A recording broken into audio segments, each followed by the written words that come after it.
Okay, welcome. It's Monday. Happy Monday to you.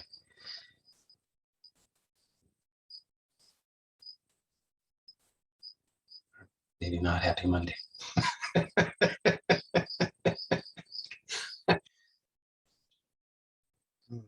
Not even Monday. None of the above.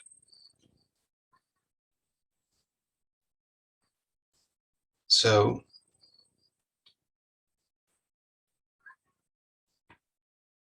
this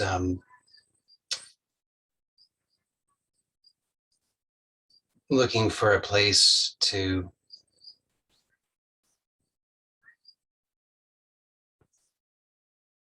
it's like looking for a place to plant a flag and say, this is it. This is me. This is real. This is home. And just notice that habit, looking for something to grasp, something to possess, something to own, something to know. It all has to do with all activity of the mind.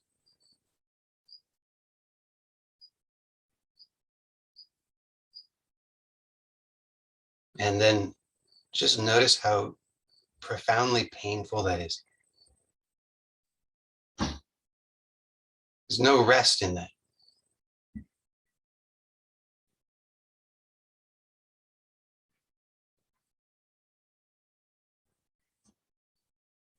So this has to be the starting point. It's from this that an authentic intention can present itself, because in the absence of this clear seeing of the pain of the grasping for permanence, the grasping for security in an objective reality, if you cannot recognize that, then just notice what happens. Your attention continues to be sucked into that. Even if you can seemingly withstand one compulsion and then another, sooner or later one comes along that you don't seem to be able to resist. Eventually one comes along and you know all along that it will happen. You know that there's something that you will not be able to withstand. There's something, and you know what it is. Even you know what it is. It's whatever the loss of something that you consider to be completely unacceptable, or the death of the body, which you consider to be completely unacceptable, or threshold of pain of some kind that you consider to be completely unacceptable. So you just can see that this deception is playing out. The deception that, oh, I've got it, I'm okay, I'm safe, I figured it out.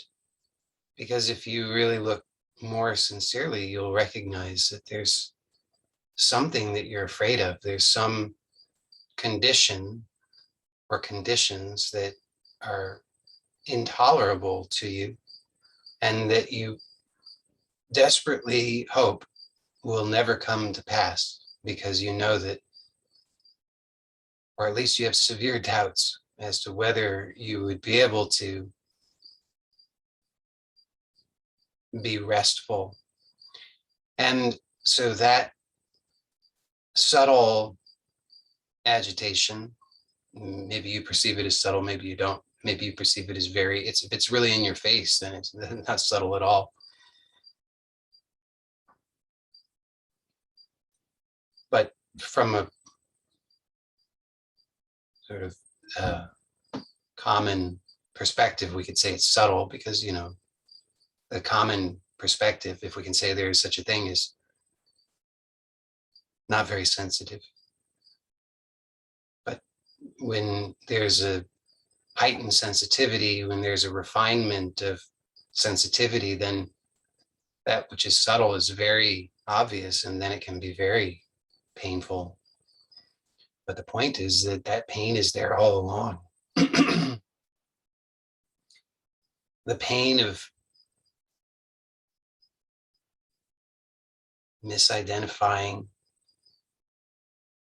thinking that you are something that you're not, something that needs to be defended, something that needs a home, something that needs to be, have a flag planted somewhere, needs to have some kind of objective knowledge for safety. So just see that that's there. See that that doubt, the doubts are there, the pain is there, the anxiety is there. Because that has to be the starting point of the authentic intention. And then what is that authentic intention? Well, just look within yourself. Look to see what this pain, this anxiety, this frustration, this insecurity, the doubts, the fears. And then see what authentic intention arises from that.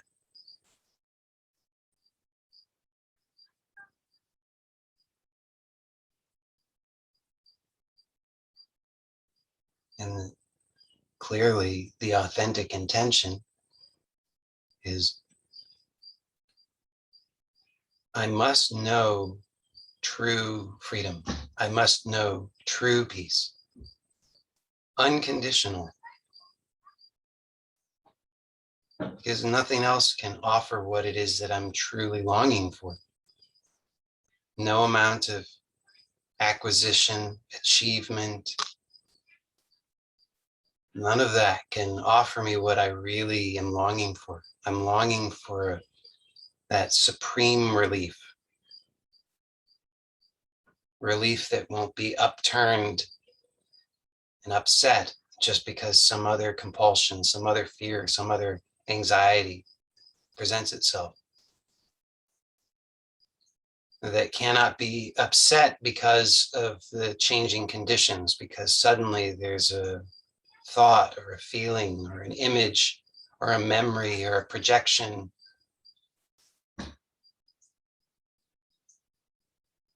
So that has to be the true intention. This is the true intention of every human being. It's just that most are not aware of it. Most are still lost in the delusion that some amount of acquisition or achievement will offer them what they want, and so they don't look closely enough to recognize even what it is they really want. Most are willing to settle for superficial understanding, superficial knowledge. Just the idea that, oh, if I can get that money, if I can get that relationship, if I can get that car, if I can get that experience, then I'll have what I really want. And it's no mistake that you're here, because you've seen through that to some degree. You just maybe need somebody to point it out to you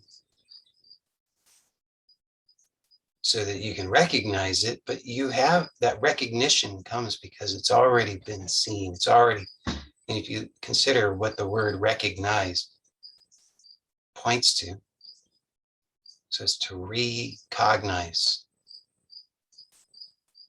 So there's seeing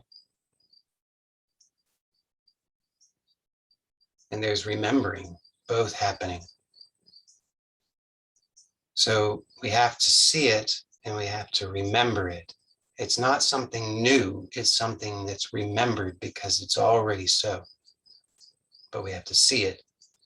That's why this is not something new. It's something you already know, but it's recognized because you see it again and you remember it in the seeing, and you say, oh yeah, that's true. I know that.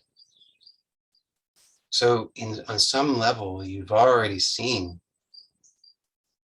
in order to be able to be here, you've already seen for yourself that, yeah, there's something that I've been looking in the wrong way. I've been ultimately dissatisfied by everything that I've tried. Every avenue that I've pursued has been a dead end that's only resulted in pain that was more horrible than I thought I could ever endure.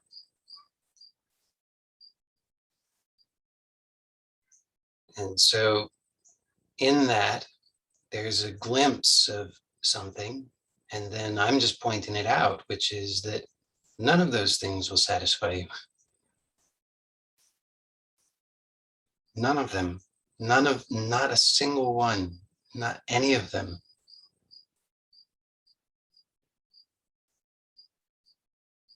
So just, you have to look to see that for yourself. That has to be the foundation, because if it's not, if you don't see that clearly, then you have to just be honest. What you're hoping for here is yet another acquisition, another experience, another thing that you can attain, that you hope will give you what you want, but you haven't really looked to see sincerely all the way that no acquisition can give you what you want. Because why? Because they come and go.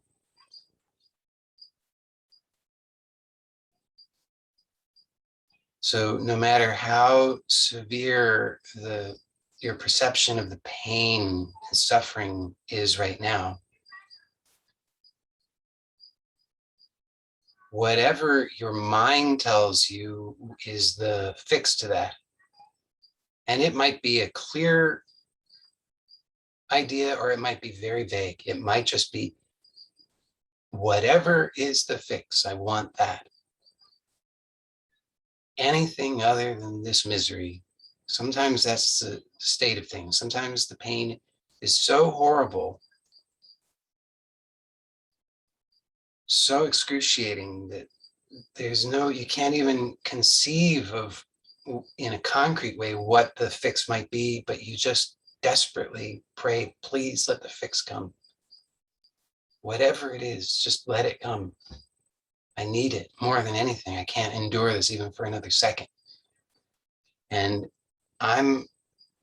it's no mistake that we're here today and that these words are coming out, because you have to see that you've been here before. The circumstances may have been different in some superficial way, but the essence, you know the essence of this. This is craving, or the flip side of craving is aversion. So craving and aversion, they're one and the same, like two sides of a coin. So you've been here before. You've experienced this craving, aversion, and you've been desperate, and you've made a desperate choice. And you got a temporary fix, like a temporary reprieve. You're on death row, and the governor gives you a reprieve, but it's only temporary. You're not going to be executed tomorrow. Instead, it will be a month from today. And how can you enjoy? You cannot. There's no way to enjoy life when you know you've got that hanging over your head, that you've got the temporary reprieve, but you're still going to be executed in a month. What joy can you find between now and a month from now? None, because in the background, your mind will be on overdrive, looking for the next fix, the next reprieve. So just recognize that you've been here before, it's familiar, and that what you've done before only got you more of the same. It just put you back in the same, on the same path, leading to the same dead end. And so then, like I said, this true, clear intention presents itself because it's obvious in contrast with that clarity of seeing the recognition of what I've done and what the result has been.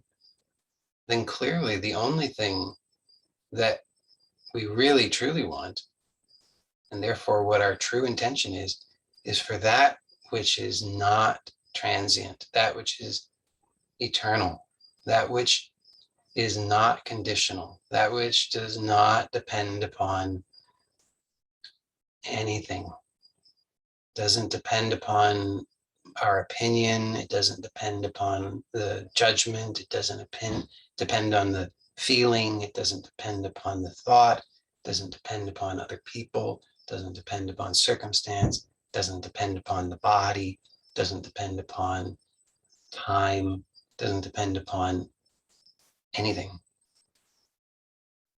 It's the only thing. You look sincerely, you'll recognize it's the only possible thing that can offer you what you're really longing for. That is what you're longing for. So, with that as our starting point, I mean, hopefully you recognize it and there's a resounding yes, yes, yes, yes. That's all that I want. That's the only thing that I want. And so then all we have to do is look to see the doubts. And this is easy, actually. It's easier than you think, because the doubts naturally then arise if we just allow. When we have clarity on what is our aim, what's our intention, then everything that's not that can be clearly recognized in contrast. So we don't have to have any further anxiety about it. It's just simply that everything that's being presented to us from this point forward, once we have this resolve, so just make that resolve. You know, if it's clear to you, just make that resolve. The only thing, the only desire, the only aim of my life is for that which is eternal, that which is unconditional, that which is fulfillment itself. To fully realize that as my true nature. So with that resolve, you just fix yourself on that. You know, like you just, that's your goal. Fix yourself on that. And that's your lifeline. So then there's a apparent journey, but that in a sense, once you've fixed yourself on that, then the journey takes care of itself, because you have a lifeline there. You just stay true to that. And then everything else is part of the inquiry. Everything else is part of that process of revelation ongoing to discover not this, not that.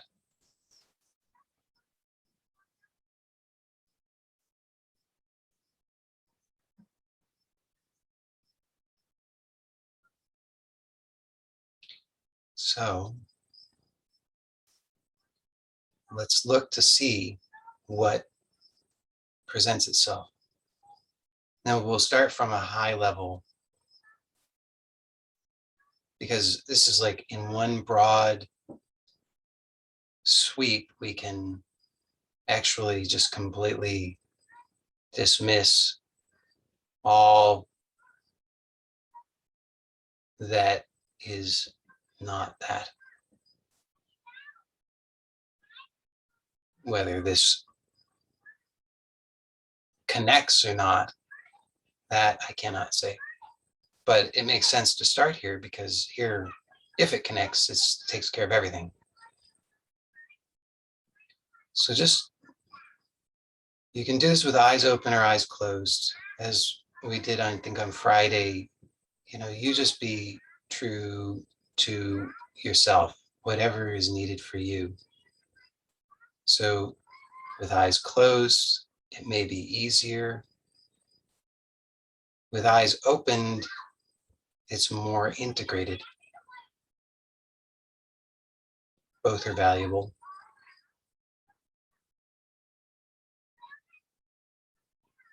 I think I'll close my eyes just because, particularly to guide it, I find it easier. So notice, as a starting point,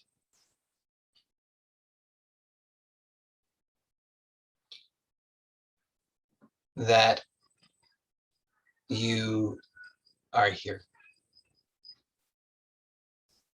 So what does that mean? It means just that you are hearing, you are perceiving, you are thinking, you are experiencing. So you are that constant. And notice right away everything that attaches itself to that. So any idea of what that self is. And just notice that you are aware of all of those ideas. You are aware of all of those images and concepts of the self. So none of those are who you are because you are aware of them. They are objects to you. And you can just notice that in your direct experience, all of those concepts, images, and so forth, they just come and go. They're transient. But this awareness is continuous, always the case. Now, what else can we say occurs? So the only other thing really that's occurring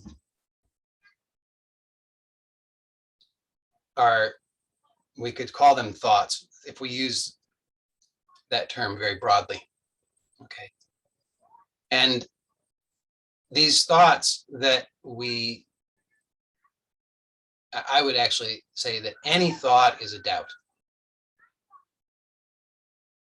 Any thought is a doubt. It's either directly a doubt or it is indirectly a product of a doubt.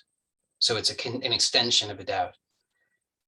Because all the thoughts are either directly doubting something or they are theorizing, guessing, speculating about something, all based upon a doubt. Because when there's absolute clarity, there's no need for any speculation. So notice that all of these thoughts, the doubts, the speculation, the worries, all of that, notice that you are aware of all of those and that they come and go. So these include the thoughts, not only, well, we've already looked at some of those thoughts. One category of those thoughts is thoughts about who I am. I am this body. I am this past. I am these problems. I am this confusion. I am these doubts. I am lost. I am trying, all of these definitions of the self, but they're all transient. So you notice you're aware of those thoughts. You're also aware of the thoughts like, I get it, I don't get it. I thought I got it, but now I don't. Why do I feel so bad? Will I ever get it? Will this work? How do I know if it's working? I mean, on and on. You just see all that, all these thoughts, doubts, speculation. And notice that you're aware of all of those. So all of those are coming and going.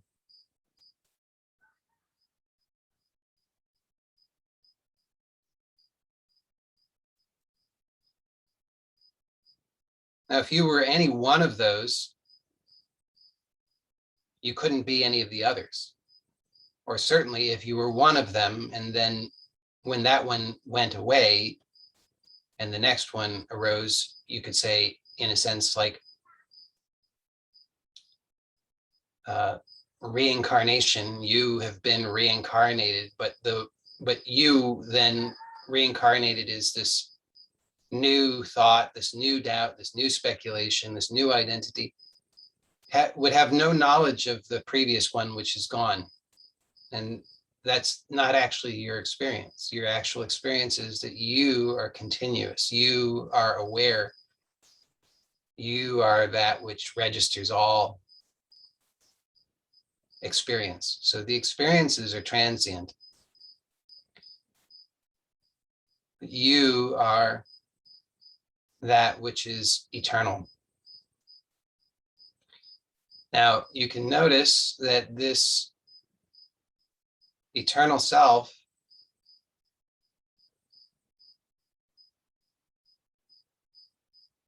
of itself has no doubt. Doubt arises in it or to it, but itself, there is no doubt.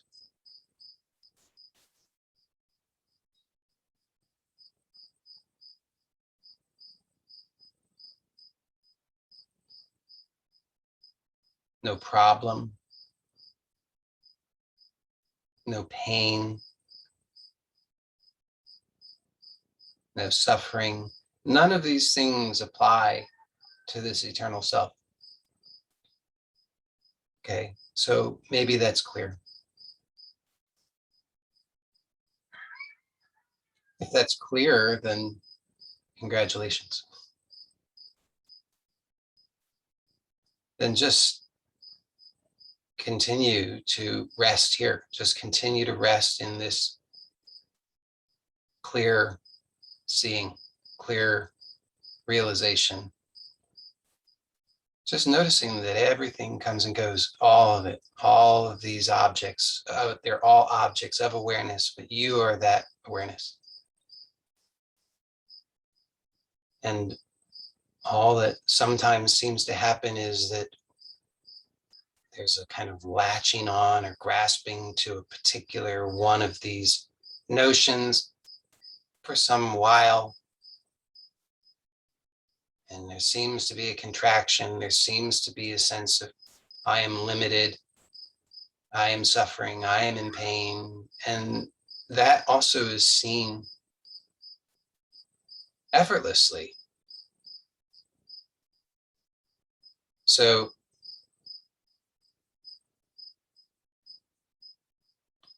no matter what seems to occur, no matter what seems to happen, you can recognize here, in a sense, none of it ever happened. Where is it now? It's gone. It never was. And the same is true of the future. Never has been, never will be. And what of this, what can we say of this present? This present now only exists as an objective reality, as this thing sandwiched between the past and the future, neither of which exist.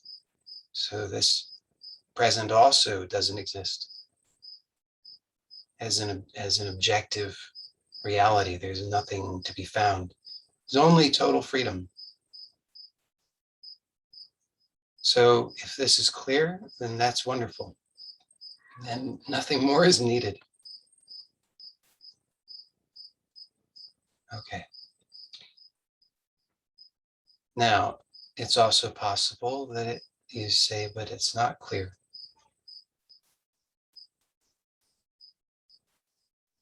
I'm certain, still certain that I'm suffering.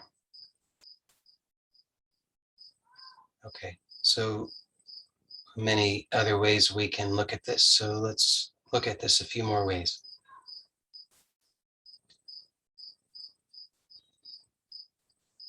Okay, so as a starting point for any further inquiry, It's not essential, but it can be helpful just to relax. Again, I want to emphasize it's not essential because the relaxation, contraction, all of that is occurring in awareness.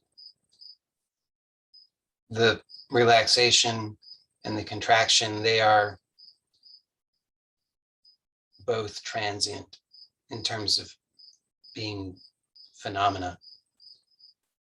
So as far as we can say, I am experiencing relaxation or I am experiencing contraction, those are transient phenomena.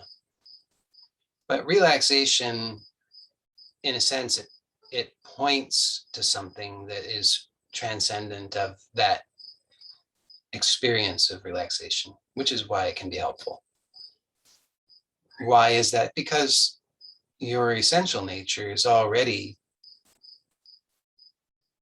transcendentally relaxed in a non-polarized sense. So it's not, there is no opposite to this openness, this relaxation of your true nature, because it's completely non-dual. There's no separate thing to contract or relax. It's simply open. It's openness itself.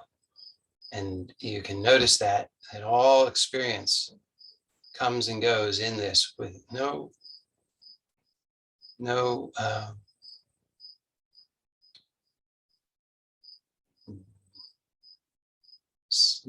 preference, really. It all equally comes and goes. Whether it's judged as good or judged as bad, it occurs with zero resistance in awareness. Awareness, simply openness itself. So just relax the body. So you can, I'll guide a brief relaxation process. So just be aware of your body and start by just releasing whatever is the low-hanging fruit, meaning just whatever you can become aware of that you can consciously relax. Don't try to be perfect at it, because that just increases the tension, but rather just whatever you can easily release, even if it seems to be trivial.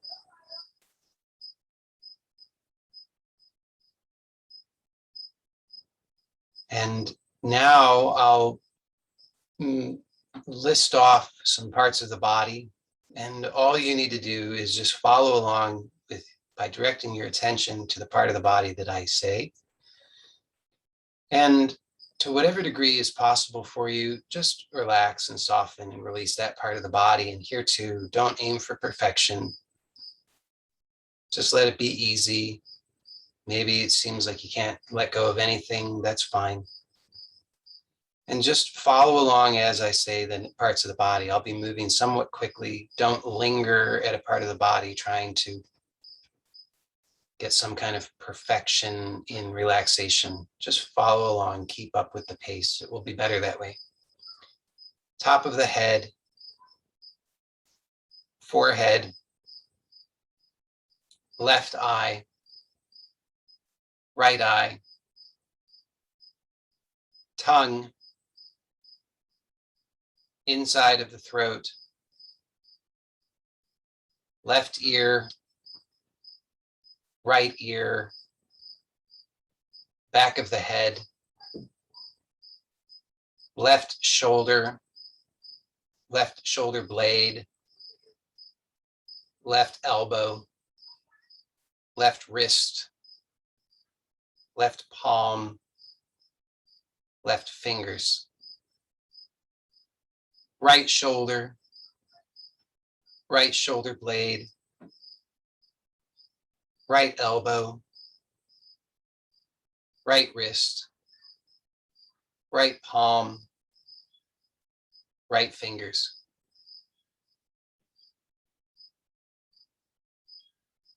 Space between the shoulder blades. The left side of the chest. The right side of the chest. The abdomen. The lower back. The left thigh. The left knee. The left ankle. The left foot and toes. The right thigh.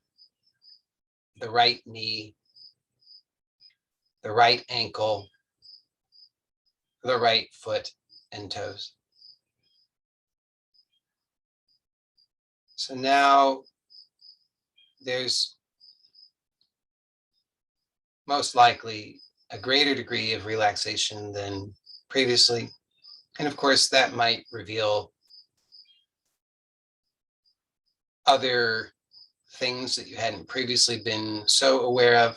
And so that may even possibly generate in you a perception of more discomfort, or it might result in a perception of less discomfort.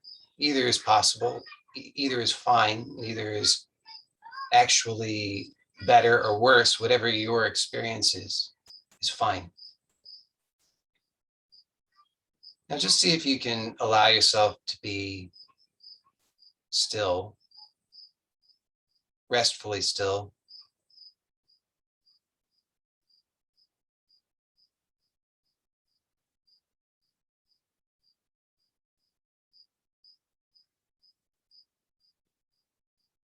And I'll continue to allow for the face to be relaxed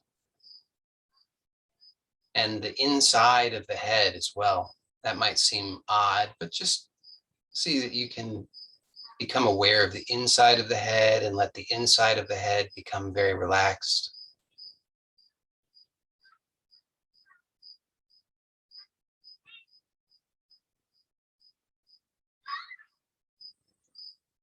And notice as the inside of the head becomes very relaxed,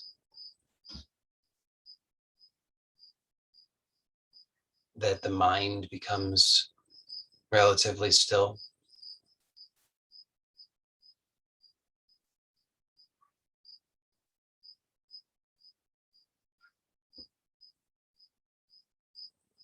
And you can even start to notice that you have a choice as to whether or not you give rise to a thought. That might seem odd at first because we're used to the notion that the thoughts just come as they do, but notice that you actually can either give rise to a thought or not. So there might be subtle impulses, but whether or not those subtle impulses actually form into a thought, there's a degree of choice there. So you can choose just to continue to allow the inside of the head to be very relaxed. If it's very relaxed, then no thought will fully form.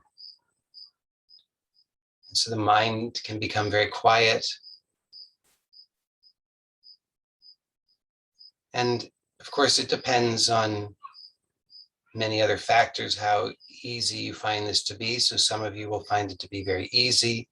Some will find it to be more challenging, but still possible. And others of you will find it to be considerably more difficult. But if you're able to just continue to allow the inside of the head to be very relaxed, then you notice that the mind is quiet.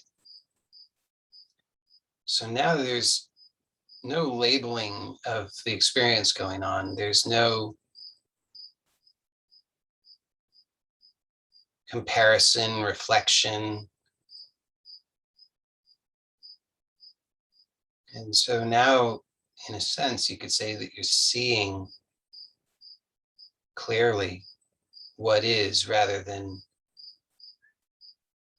through this symbolic overlay, which most of us are habitually fixated on. But as it becomes very quiet and still, then there's not much to fixate on. And so we just start to, it's like as if it's almost like the vision opens up and you start to just take in the whole panoramic view. But here it's at a subtler level, you're just opening up to the totality of what is without any of the labels or the preconceptions or anything. So what can you notice here? You can notice that you exist prior to the thoughts. You're aware of the thoughts, even at a subtle level, and even when they're not formed at all. So you are prior to the thoughts.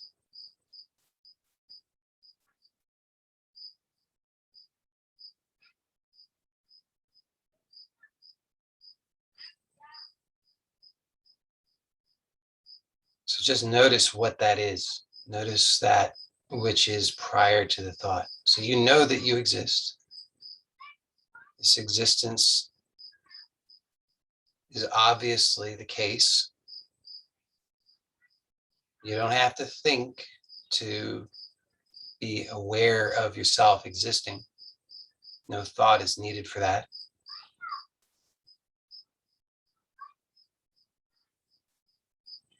So now you're a little closer in. If you're able to see this, to recognize this, then you just recognize that you are prior to thought. It's that simple. Of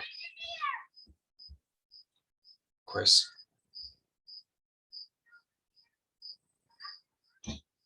that may or may not land in a meaningful way.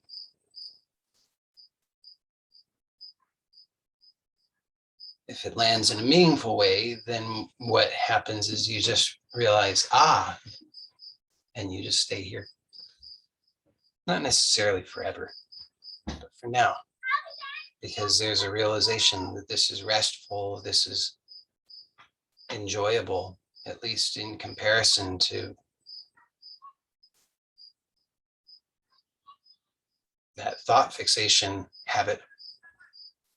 So whatever, now you can just look to see what problem do you have right now? If you're really not giving rise to any thought, if you just allow the inside of the head to remain very relaxed,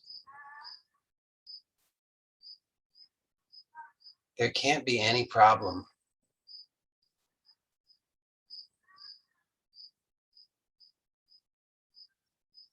Now, what might happen, so just here again, there's kind of a important, we're at like a fork in the road, so to speak. So if you recognize this, if this is clear, then you really can just rest here. You don't need anything else. Just rest here and all becomes clearer. Just remain awake, aware, not asleep, not zoned out, but not fixated on thought. Just aware of those subtle impulses and just continuing to relax the inside of the head so that none of them form into thoughts at a less subtle level, at least. But on the other hand, the other fork in the road is, well, maybe you still say, I don't know about this. I don't seem to be able to do that. I'm still sure that I'm suffering. I'm still sure that I've got problems. Nothing seems to have worked for me yet. Okay, so if that's you, let's see what is next.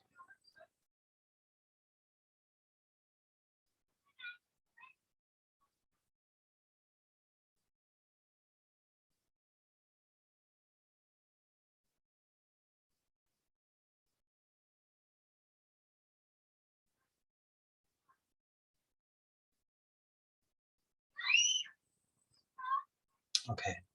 So normally I advocate for a very gentle approach, but we can also use a um, I hesitate to call it forceful, but let's say willful approach. So if you still have doubts, okay, if you don't have doubts, you just rest where you are. If you have doubts, then let's do this next exploration. So um, close the eyes and become aware of the breath.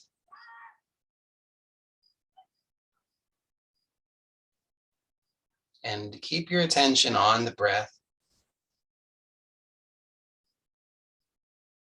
and allow the breath to be relaxed, but full.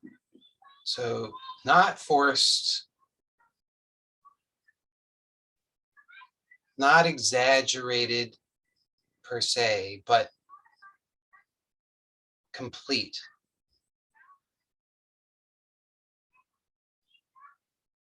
And let it be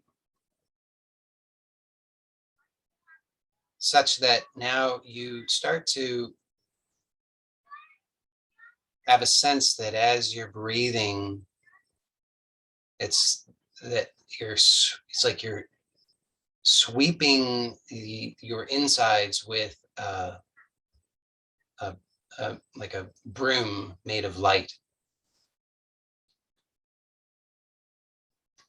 So as you inhale, so you can imagine the broom is sweeping in one direction, and as you exhale, the broom is sweeping in the other direction, so that your entire inside is swept, so that there's no clutter, there's no dust, there's nothing to put your attention on other than just being aware of the breath and being aware of this sweeping.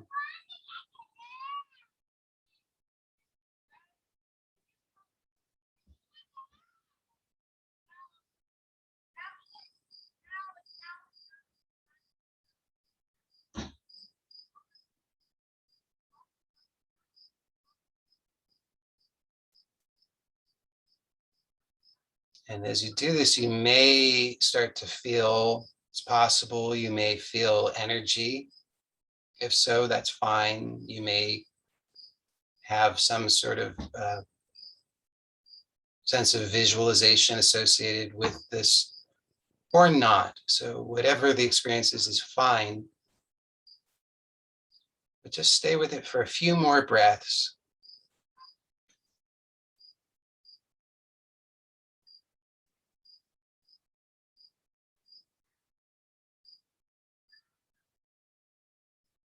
And as you take in the last few breaths in this way, make sure that you're relaxing the face. Let the face be totally relaxed.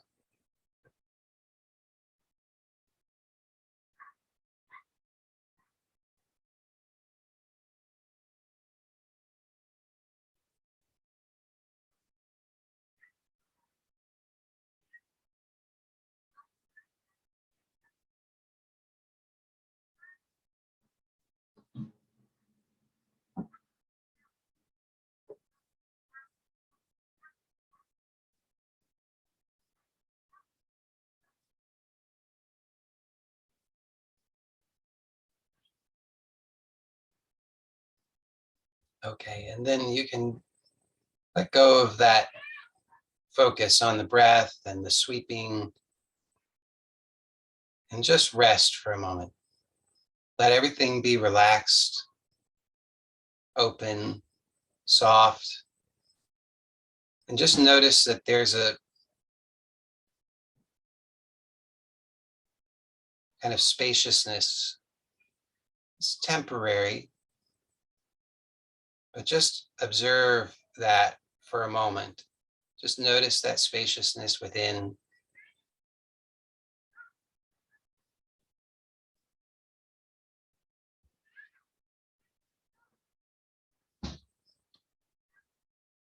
And then allow your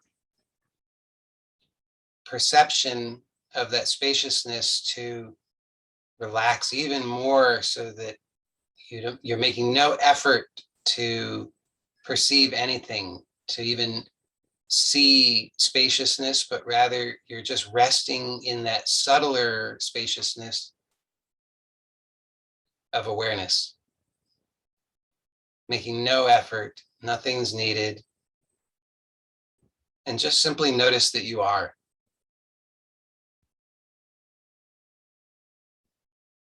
Without having to have any thought or any image or any concept or anything. You just notice that you are.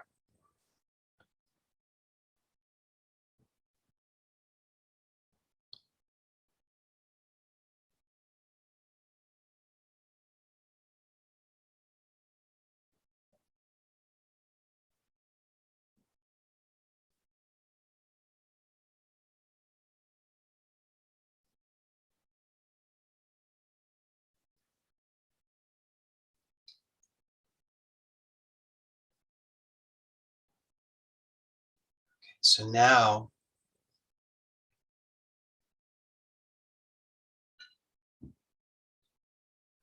there's this, hopefully, this recognition of this awareness that is eternal, ever present, unchanging.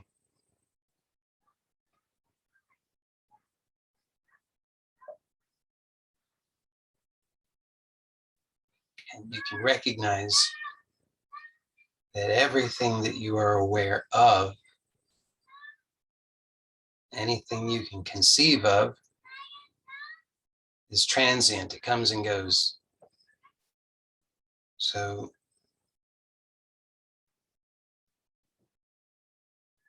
say, not you.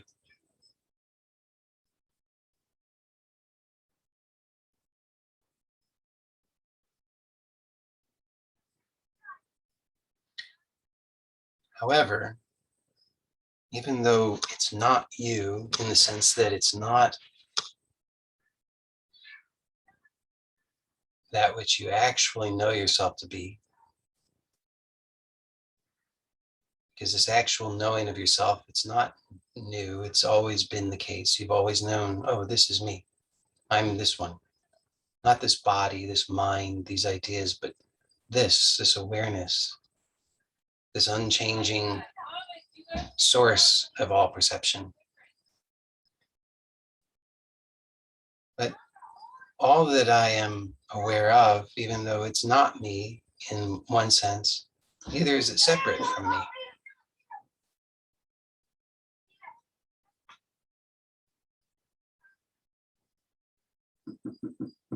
So if it's separate from me, then I have to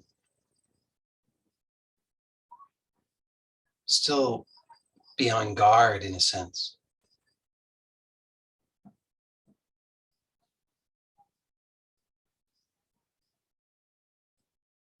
And so subtly this anxiety creeps back in. Oh, I have to defend against that. I have to maintain this pure consciousness.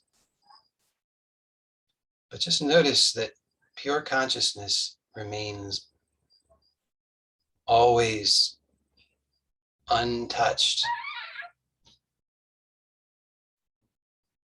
And all that you are aware of exists in consciousness. There's nothing you're aware of that's not in consciousness.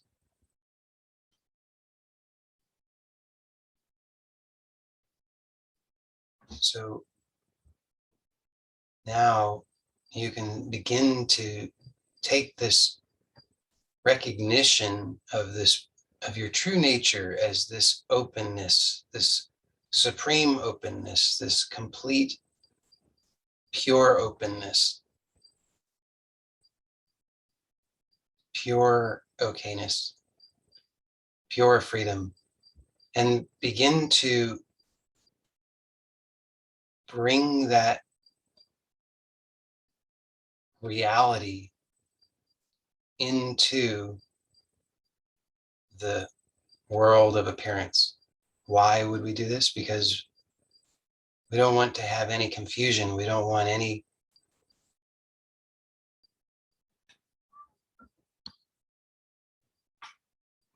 to start generating false conditions. We want to recognize the truth of who we are always, without distraction. So if your eyes have been closed, then slowly open the eyes while maintaining this recognition of yourself as pure awareness.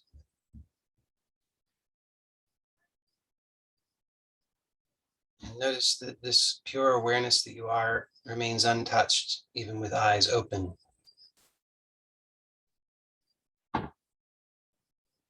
So if there's an idea that, oh, but something has changed, I've lost it, that's not it. So you can just see, okay, not that. It's what doesn't change.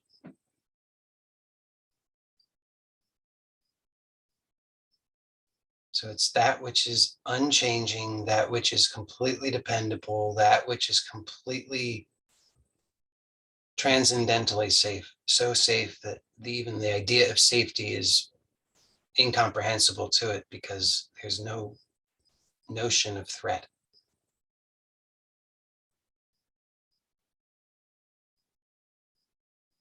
That recognition we want to, in a sense, we could say, draw down into this world of appearance so that we don't make this world of appearance our enemy. It's not, I am pure consciousness and this world of appearance is the devil and I'm at war with it. Because that's false. That's just more of the same old, same old. That's still planting your flag somewhere and claiming I am this and I know what it is. And it's in opposition to something else. But here, no, we want true peace, true freedom, true happiness. So recognize this, your true nature, which surely you've had a glimpse of now, which is open, pure, no problem, happy, content, blissful, peaceful. And notice that that's always here. Just like the fire reflected in a mirror does not burn the mirror,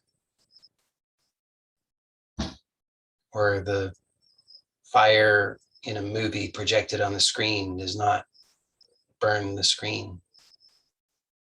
So here, whatever appears doesn't touch you, doesn't burn you, doesn't harm you. This happiness is eternal. And we want to see that what we have perceived in this world of appearance is not something external. There's no objective reality out there that we are interfacing with. We are not at war with this. This is a reflection of the consciousness that I am. And the perception of this is determined by the distortion generated by a false notion. So we want to carry through that recognition of the peace, the happiness, the ease, the openness, the freedom that I am. And whatever anytime there's any appearance that we say that's in opposition, that's unhappiness, that's pain, that's suffering, then we're being called to recognize that there's a distortion. We just forgot.